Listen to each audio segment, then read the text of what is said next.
नमस्कार, मैं हूं आलोक और आप देख रहे हैं सत्य हिंदी का न्यूज बुलेटिन। नजर डालते हैं अब तक की खबरों पर।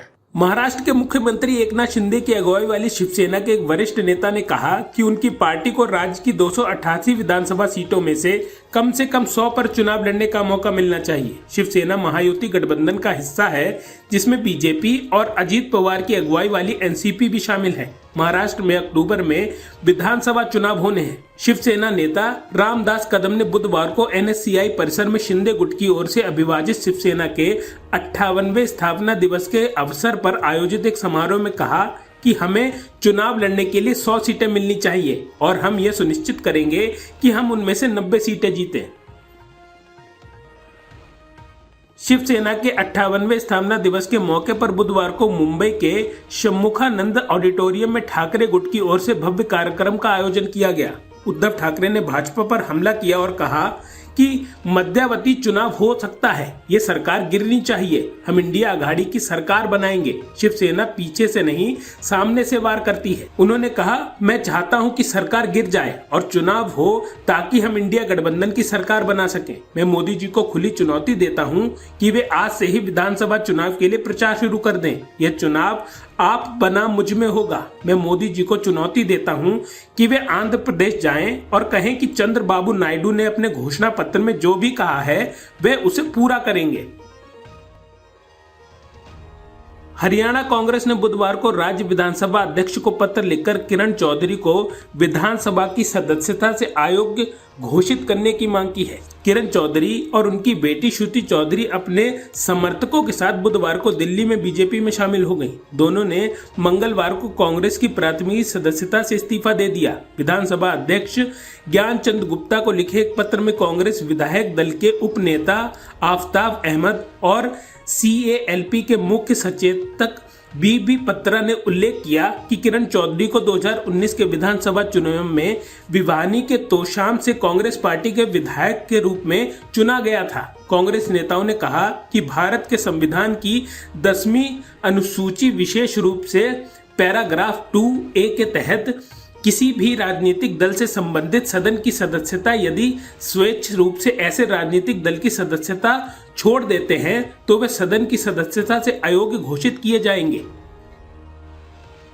दिल्ली के राव सेबनी कोर्ट ने बुधवार को सुनवाई के दौरान ईडी ने शराब नीति में अरविंद केजरीवाल की ओर से 100 करोड़ रुपए की रिश्वत मांगे जाने का दावा किया है। सुनवाई के दौरान अरविंद केजरीवाल वीडियो कॉन्फ्रेंसिंग के जरिए पेश हुए। केजरीवाल की जमानत याचिका का विरोध करते हुए जांच एजेंसी ने यह भी स्पष्ट किया कि रिश्वत के आरोप केंद्रीय जांच ब्यूरो की तरफ से लगाए गए थे। ईडी ने अदालत को बताया कि केजरीवाल ने आप पार्टी के लिए साउथ ग्रुप से रिश्वत मांगी थी। अगर आम आदमी पार्टी को मामले में आरोपी बनाया गया है तो पार्टी के प्रभारी व्यक्ति को दोषी ठहराया जाएगा।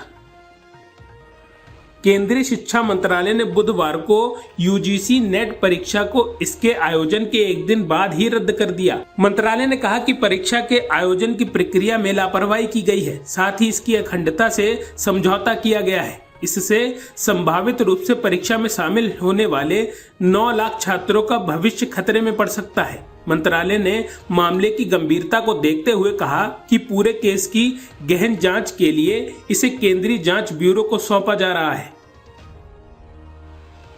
यूजीसी नेट पेपर रद्द किए जाने को लेकर कांग्रेस ने केंद्र की मोदी सरकार को घेरते हुए सवाल खड़ा किया है। पार्टी ने केंद्र सरकार को पेपर लीक सरकार करार देते हुए पूछा कि क्या शिक्षा मंत्री अब जिम्मेदारी लेंगे।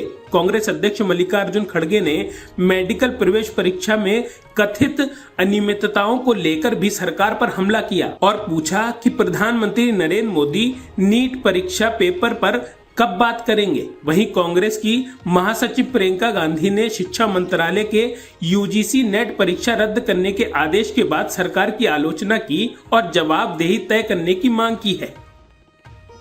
नीट पेपर लीक मामले में मास्टरमाइंड अमित आनंद ने कबूल किया है कि परीक्षा के एक दिन पहले पेपर लीक हुआ था। अमित आनंद के कबूलनामे में कहा कि नीट परीक्षा के एक दिन पहले पेपर लीक हो गया था। एग्जाम के एक दिन पहले क्वेश्चन पेपर और आंसर अभ्यर्थियों को दे दिया गया था। उन्हें रात भर आंसर रटवाए गए थे। क्वेश्चन पेपर के बदले अभ्यर्थियों से 30 से 32 लाख रुपए लिए गए थे। पेपर लीक के मास्टरमाइंड ने अपने कबूलनामे में कहा कि मेरे फ्लैट से पुलिस को नीट एग्जाम का क्वेश्चन पेपर और आंसर शीट से जले हुए अवशेष मिले हैं। बेगूसराय से भाजपा सांसद गिरिराज सिंह ने सीतामढ़ी से जेडीयू सांसद देवेश चंद्र ठाकुर के बयान का समर्थन करते हुए कहा कि देवेश चंद्र ठाकुर को तो बहुत देर बाद याद आया है। मैं तो 2014 से ही जेल रहा हूँ। मुझे तो लगता है कि जहर मस्जिद और मदरसा के द्वारा समाज को तोड़ने के लिए बनाया जा रहा है। ये देश को गाजवाए हिंद बनाना चाहते हैं। गिरिराज ने आगे कहा कि हमारी सरकार किसी से भेदभाव नहीं करती। दूसरी ओर मुस्लिम समाज एनडीए उम्मीदवारों को हराने के लिए पूरी ताकत लगाते हैं। गिरिराज सिंह ने कहा कि वे जल्द ही सनातन हिंदू जागरण यात्रा की शुरुआत किशनगंज से करेंगे। बीएसएफ ने पंजाब में दुश्मनों की जासूसी की कोशिशों को नाकाम कर दिया है। बुधवार को 2 अलग अलग घटनाओं में बीएसएफ के जवानों ने विशेष इनपुट के आधार पर व्यापक तलाशी अभियान चलाया और 2 जगहों से ड्रोन बरामद किए। पहली घटना में बीएसएफ के जवानों ने अमृतसर जिले के रतनखुर्द गांव में तलाशी अभियान के बाद एक ड्रोन बरामद किया है, जबकि दूसरी घटना में बीएसएफ के जवानों और पंजाब पुलिस ने तरन तारन जिले के डल गांव में सर्च ऑपरेशन के बाद एक ड्रोन बरामद किया है। दोनों ड्रोन चीन के बताए जा रहे हैं। राजधानी दिल्ली समेत देश भर में कई राज्यों में भयानक गर्मी और लू से बुरा हाल है। मैदानी इलाकों से लेकर पहाड़ों तक गर्मी से लोग परेशान हैं। इसी बीच आज सुबह से दिल्ली एनसीआर का मौसम बदला हुआ है।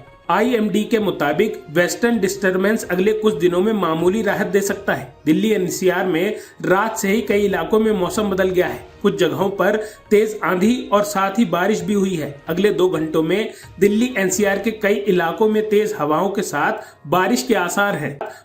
अब तक की खबरों में बस इतना ही। आगे की खबरों के लिए बने रहिए सत्यहिंदी.com पर।